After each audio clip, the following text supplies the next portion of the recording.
হ্যাঁ পুলিশকে ফোন দেবো। প্লিজ আমাকে ক্ষমা করে দাও, প্লিজ প্লিজ আমাকে ক্ষমা করে দাও, প্লিজ। কেটা আম পড়েছে? ওই যে ফারুককে ধরে নিয়ে আসেন, ওয়ে দিরাচ্ছে, আমি দিরাই নাই, প্লিজ। ওই আমটা তুল আমটা তুল। কোনটা আম? হ্যাঁ এই যে আম, আর এই যে আম, ওরা ছিঁড়ে দিছে, আপনি ছিঁড়ে নেই, প্লিজ। তো একটু দূরে দাঁড়া কি ওখানে দাঁড়া। এখন কি করছিস ক?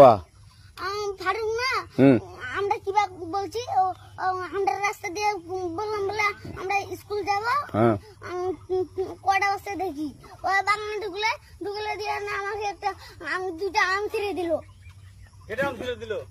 ওই যে ফারুক আছে না, ফারুক কোথাকার রে? ওই যে ওঠে ঘর কোন টাকার ফারুক? এনে দিল না,